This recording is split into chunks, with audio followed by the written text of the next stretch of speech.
Everyone likes to talk about Ethereum killers and the next platform that is going to come out and dethrone Ethereum as the ICO or general purpose computing platform of choice. My name is Crypto Bobby. Today, let's dive into some excellent research that is something that I came across today on Twitter and wanted to share it with you because I think while everybody likes to talk about the 5 cryptocurrencies that are going to moon and this and that and all that other BS, if you actually can take the time to do a little bit of research, you are going to be so much better off. And I want to talk about this research that has made it a lot easier, at least in my mind, to develop somewhat of a better understanding of the competitors to Ethereum, the quote unquote Ethereum killers out there, like EOS, like Cardano, like Neo, and a few others that we will get into today. Also, talk about some other general market movements, but let's get into all of that research. Let's go. So, first of all, a shout out to Spencer Noon, who is the one that tweeted out this series of articles previously. And this is something that was on the bitcoin.pub. And it's a series of Medium articles from this one individual. His name is Ed Posnak. It started in early September and has extended out to about December, January timeframe. And basically, what Ed has done is he's created this Medium post series of well-researched articles on the origin of these smart contract platforms that in many respects are the quote-unquote Ethereum killers or the Ethereum competitors. And as you can see within the article, I will post a link to every single one of these articles in the YouTube and podcast descriptions, and I would highly recommend you go into these articles in full depth, especially if you are putting any money into these or thinking about putting any money into these. But one of the big things, and I think it's nice to mention, so he says, at the present time, Ethereum is thriving. It is obviously the second most dominant coin by market cap outside of Bitcoin, has a large and growing ecosystem of dApps or decentralized applications, tools, developers, corporations, and it is right now the preferred home to have an initial coin offering or to run an ICO. But with all the good things, being the second largest cryptocurrency, having a massive ecosystem of dApps, those tools, developers, all that good stuff, Ethereum is also the home of the DAO hack. There was also a contentious hard fork between Ethereum and Ethereum Classic. There was the parity multisig wallet bug that has put over $200 million at risk right now, and they're trying to figure out what the heck to do with that. There have been a lot of things that have happened with Ethereum that have not been so great, and there's also this big issue of scalability right now. And there are multiple platforms and solutions out there that are trying to beat Ethereum at its own game right now, and it is that's kind of the multi-billion dollar question is, can Ethereum figure things out quick enough before these other solutions, before these other protocols, before these other cryptocurrencies can beat it? And that's what you want to, if you're looking at crypto right now, that is one of the big things that you want to try to determine and potentially make some level of an investment or a bet on. As you can see over here, so I'll pop over to OnChainFX as we're looking at this. But when you look at the general purpose computing platforms, the ones that are covered in these articles, there are five cryptocurrencies or platforms that are covered, smart contract solutions that are covered there. But you can see over here on OnChainFX, there's actually 13 general purpose platforms, and there's some other ones out there. I don't think Stellar is included in this list. It's categorized in another manner. But when you look at the market capitalization of Ethereum at $94 billion right now, pretty much just shy of $100 billion again, Cardano at $10 billion, Neo at $8 billion, EOS at $6 billion, all of which are included in this series of articles. There is a massive gap right now presently between Ethereum at $95 billion and Cardano at 10 or Neo at 8 or EOS at 6. So the logical question too, as you're evaluating this and as you continue to evaluate this, because obviously the evaluation does not end when you read one Medium article, no matter how good or in-depth it might be.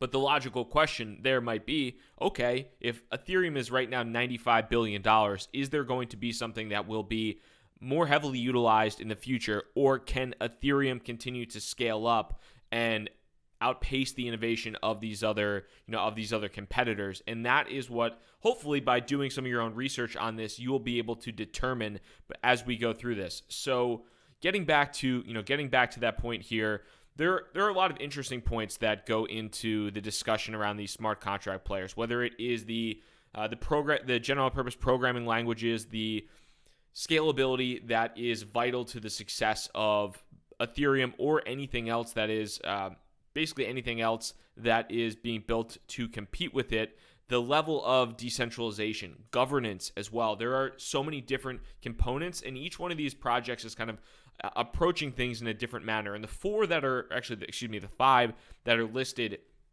in this series by Ed Posnak. And again, I didn't write it, so if your favorite general purpose platform Ethereum competitor is not included in that list, don't yell at me. Don't yell at Ed, because I'm sure he's doing his own research as well, but it's just not included. So don't say why Stellar, whatever. But the five that are included are Tezos, Neo, Cardano, EOS, and Definity. And we'll talk a little bit about each one of them. And the way he's approached it, the way Ed has approached it, as he has created a kind of color-coded threat level to Ethereum, which is interesting. There is an underdog, there is a challenger, antagonist, invader, and extinguisher. An underdog being there's an outside chance that there's an outsider, there's basically no chance that this platform can beat Ethereum. Challenger, it's promising, it's possible. There are some interesting innovations. Antagonist, it's got a good shot. Invader, it's already happening. It's displacing Ethereum, and extinguisher is it's literally going to kill Ethereum. As a heads up, as we're getting into this, there are no invaders, extinguishers, or antagonists. Everything is so early on that it's impossible to say, hey, this is literally extinguishing Ethereum right now, because that's not happening at all. Although some of these articles are a little bit older, we can definitely get into all of that. So the first one that we can look at real quick is Tezos. And Tezos is interesting. This is an article from September 26th. And Tezos is interesting because there are a couple different points with Tezos. The first of which is it's kind of been around for quite some time, and the people behind Tezos are fairly well respected.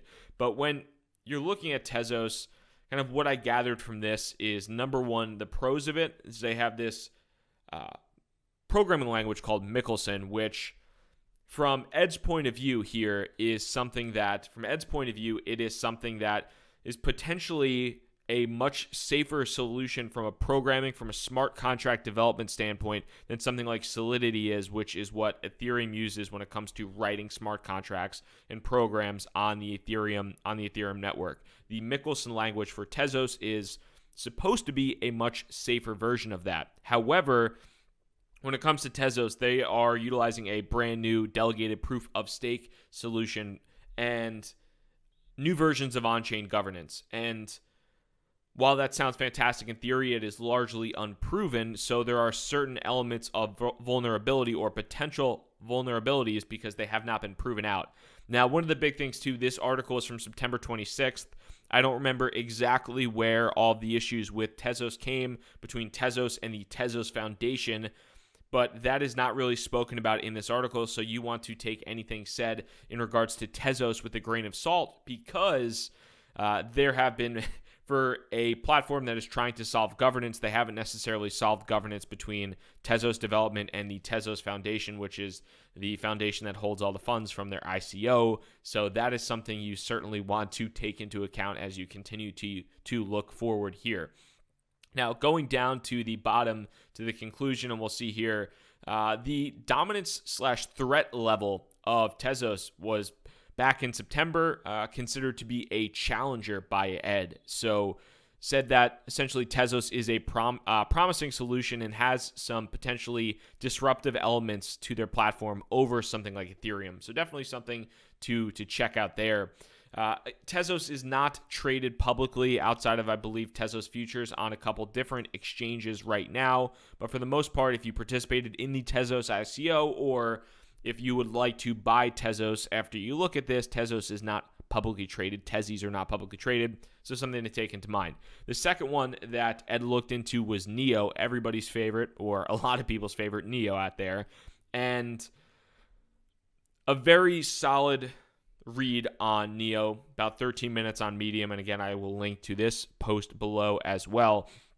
But with Neo, two of the big points. So from a pros perspective with Neo, Neo is supporting a large number of general purpose programming languages, and that will allow the community, because they're not just supporting Solidity, or they're not just supporting some very specific version of a new programming language, that will allow for, hopefully, theoretically, that will allow for faster adoption of Neo. And I do think we're seeing that right now. This article was written back on October 29th. We are now seeing initial coin offerings, ICOs, and distributed applications, DApps that are being run on Neo. So I think in a lot of respects, the pros of Neo that were mentioned in this article actually have come to fruition in terms of some of the general purpose programming languages behind Neo that are speeding up adoption over some of the other competitors that are trying to take market share from Ethereum. Now, on the other end of the spectrum, one of the big criticisms of Neo, which is also mentioned in this Medium article, is that Neo is relying, at least for the time being, Neo is significantly more centralized than something like Ethereum.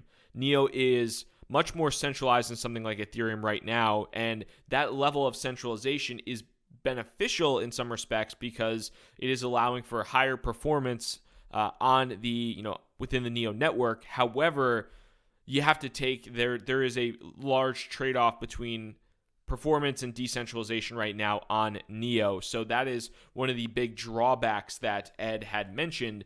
And because of that, and because of some other reasons as well, Ed has said it's an extremely ambitious project. There's a lot of innovation going on, but he found Neo to actually be an underdog, so not necessarily showing the ability or the opportunity to displace Ethereum or have some type of global dominance there. So Neo was actually rated below Tezos on that scale. Now, the next one is Cardano. I've personally spoken to, perhaps you've seen my interview with Charles Hoskinson. A lot of people have spoken about Cardano in the past. I've been a fan of Cardano, so this was interesting to dive into as well. And on the smart contract platform ecosystem, this is one that, similar to what Charles had echoed, they're taking a very research-driven academic approach to creating their platform and creating their ecosystem. And they are trying to do a couple different things, that trying to learn from the mistakes of Bitcoin and of Ethereum to build a better, more scalable solution with built-in governance. Now, a couple of the pros that we saw here from Cardano within this article are talking about the research-driven, the academic-driven approach, and what they consider to be a provably secure proof-of-stake protocol. Now, however, when it gets to the cons, they do bring up the fact that it still remains to be seen whether Ouroboros at scale is really able to secure a global permissionless network. That is one of the big things that Ed talks about, is while Ouroboros sounds fantastic in academic theory, it does remain to be seen whether Cardano's proof-of-stake solution is really provably, is really secure in the long run. And once it gets to scale, can it meet the needs of a global network? So Cardano was interesting to dive through this, and again, I highly recommend you go through the entire process of reading this. It's a 15-minute read, so maybe you could take these in bits and pieces. Don't have to read them all at once. But as you scroll down here, so we'll pop down to the bottom. So Cardano, from Ed's perspective, was again listed as a challenger. So in the same vein as Tezos, in that challenger, saying there is promising elements and potentially disruptive innovations to compete with Ethereum. So Tezos and Cardano were both ranked above Neo in that regard. And again, this is just me passing along information to you. This is not specifically me saying I necessarily agree with this one way or another. And the fourth one that we can dive into that you want to take a look at here is EOS. EOS is, in a lot of respects, seen as a direct competitor to not only Ethereum, but Cardano, because there is that whole rivalry between Charles Hoskinson and Dan Larimer. Perhaps they don't really like each other too much after having worked with each other on some previous projects and trying to accomplish something pretty similar here. But from the standpoint of EOS, so as we drop down here, from the standpoint of EOS, what will kind of pop down, and you can see in the conclusion, but EOS is trying to really address the issue of scalability with Ethereum. Ethereum struggles massively with scalability right now.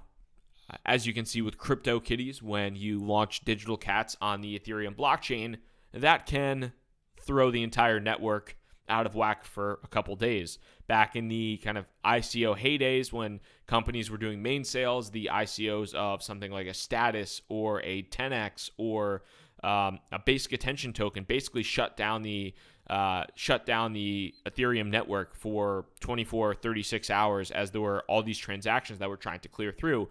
So EOS is really focusing heavily on scalability and a formalized governance process that can improve things. That can more heavily improve upon what Ethereum is doing. However, there are definitely there's a very different approach to what EOS is doing, where you have elected delegates that are kind of in charge of the network, and you place trust in those elected delegates to support the trust and to run from a security perspective everything moving forward. And there are, depending upon how well that level of elected delegates works, they talk about either, if it works well enough to defend the network with so much value on it, EOS can really deliver some incredible advancements in scalability and governance and a level of decentralization. However, if the elected delegates, if that simply doesn't work, then EOS could potentially become a public blockchain that is basically just controlled by a bunch of 18 to 20 wealthy people, and that would destroy the confidence in the platform as a whole. So that's definitely something to take a look. This is definitely from this article. This is probably one of the more critical. Articles that I've seen this individual write, saying that EOS is any platform that can deliver significantly better smart contract security than Ethereum has an excellent shot at becoming dominant. Basically saying, this author believes that one of the biggest vulnerabilities outside of just scalability, but one of the biggest vulnerabilities of Ethereum is that the smart contract language, writing smart contracts with solidity, deploying smart contracts is not necessarily secure, and that is a massive vulnerability for Ethereum. The author does not necessarily believe that EOS is going to be the platform that will make smart contracts more secure. And due to that, this individual says that EOS is an underdog because of that. So it's definitely an interesting thing there, saying both Tezos and Cardano are in this challenger level of more promising, whereas Neo and EOS both don't necessarily show a clear sign to dominance to beat Ethereum. The last one, and this is more of a recent, more of a recent thing, but Definity, which is one that was written about back on October 16th, they have been around for a while. They actually just announced kind of more fundraising. They raised more money in early February. I don't believe they are publicly traded. They don't have a publicly traded token yet, to my knowledge. And this is one that is leveraging a lot of the work that Ethereum has done and building out kind of an Ethereum compatible smart contract platform based off of it. So some of the conclusion there, it is much earlier on, I would say, in the Definity of evaluation, but this is definitely one that you'd want to take a look at in a little bit more depth as it continues to grow. And there's also there's been some potential here. I'll pull this over on Medium here. The founder, Dominic Williams, the president, chief scientist of Definity, they announced their fundraising plans. They had Polychain Capital and Andreessen Horowitz join as investors back on February 7th of this year, and they are also contemplating a larger scale ICO in the future. So Definity is one that is not traded yet, but I would definitely keep an eye on moving forward. Now, as I said before, this is great research to just get an understanding of the subtle differences. Even if you are the biggest EOS fan or the biggest Neo fan in the world, you might want to get a feel for maybe some potential areas in which Neo can improve upon or which EOS can improve upon. You also want to take in mind that some of these articles were written a few months ago in the case of Neo. This was written back on October 29th.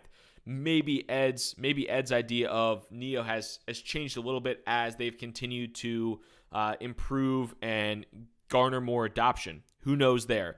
But I do think that this is really important to do as much research as possible on these general platforms, because in my mind, there really is a lot of money at stake with these. If you are investing in crypto and you're looking at this, there is quite a bit of money at stake when you think about Ethereum at $95 billion and the number 2 platform out there, Cardano, at $10 billion.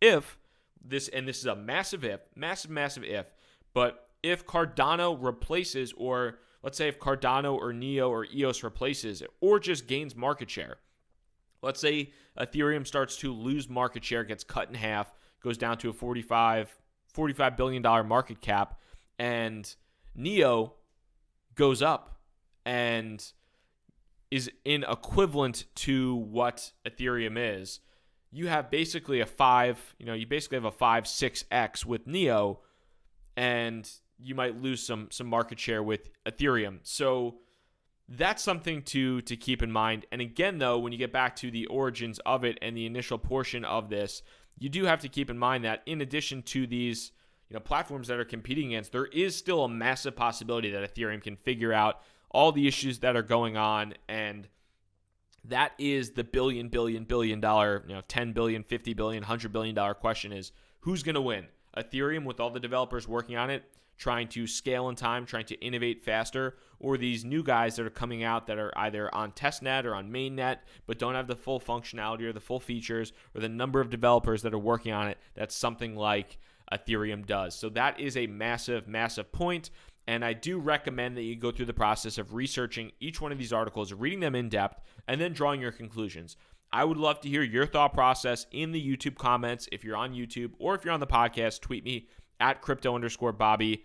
Try to do it after you've read through some of the information. If you want to, let me know your thoughts about which one you'd like most prior to. Definitely let me know that as well. But I do appreciate the thought process. Again, shout out to Spencer Noon for the tweet that originally prompted this. And then also, obviously, a big shout out to Ed Posnak for putting all this free research out there, because that's what it's all about. It's all about learning as much as possible, making your own decisions, and getting as strong of a grasp as you possibly can in this blockchain crypto space. So thank you so much.